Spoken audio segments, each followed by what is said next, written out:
Goeiemôre. Ek hoop en ek vertrou dat dit met jou goed gaan. Nou elke môre as ons wakker word, is dit 'n nuwe geleentheid om iets vir die Here te kan doen. Maar dis ook 'n nuwe geleentheid om iets uit die Here se hand te kan ontvang. En elke dag is nie dieselfde nie. Ek dink jy weet dit. Party dae is 'n blou maandag, die ander dae is maklik. Party dae is ongemaklik en moeilik en party dae is net nie vir ons bedoel nie. Party dae is daar verdrukking in ons lewe. En ek weet, jy weet waarvan ek praat. Verdrukking daar waar jy bly. Verdrukking daar by die werk. Dis nie vir jou lekker daar nie. Verdrukking self deur dit wat jy vandag sal moet deurgaan of sal moet doen. Verdrukking praat van ongemaklik. Dat iets nie gaan soos jy daarvan hou nie. Verdrukking praat daarvan dat die goed nie uitwerk soos wat jy dit beplan het nie. Dis moeilik. Dis asof die lewe vir jou donker geword het.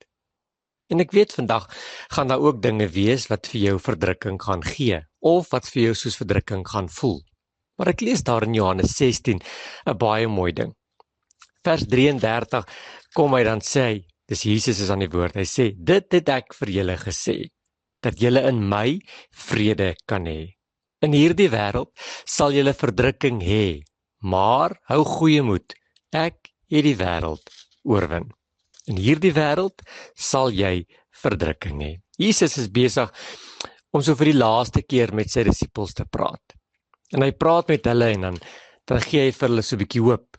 Maar hoor mooi, Jesus sê nie dat dit gaan maklik wees nie. Jesus sê nie dat alles eenvoudig gaan wees en dat alles net lekker gaan wees en dat alles gaan uitwerk soos wat die disippels dit wou gehad het nie. Hy sê ek het julle dit gesê.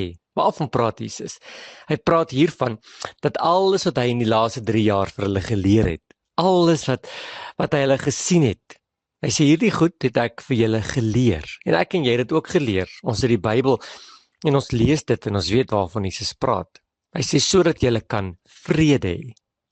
Met ander woorde, dat ek en jy ten spyte van die verdrukking 'n vrede in ons hart kan hê wat alle verstand te bowe gaan. En dan sê Jesus, disippels, ek en jy wat na hierdie boodskap luister, daar gaan moeilike tye kom.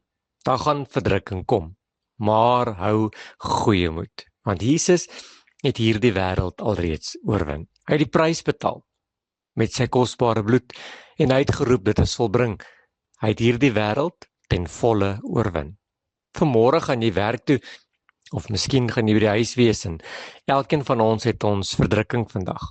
Maar ek wil jy moet vrede hê in die feit dat Jesus alreeds hierdie verdrukking vir jou oorwin het. Gaan hierdie nuwe dag in, koop elke geleentheid uit, maak die beste van hierdie geleentheid en hou goeie moed, want Jesus is nog steeds in beheer. Here, vandag gaan ons dalk verdrukking en ongemak, donkerte en storms ervaar. Maar ek bid Here dat die vrede van God alle verstand te bowe gaan oor ons gedagtes en oor ons dag die wag sal hou. Ek wil bid Here dat U ons sal moed gee, want U het hierdie wêreld met al sy verdrukking en al sy moeilikheid alreeds oorwin. Amen.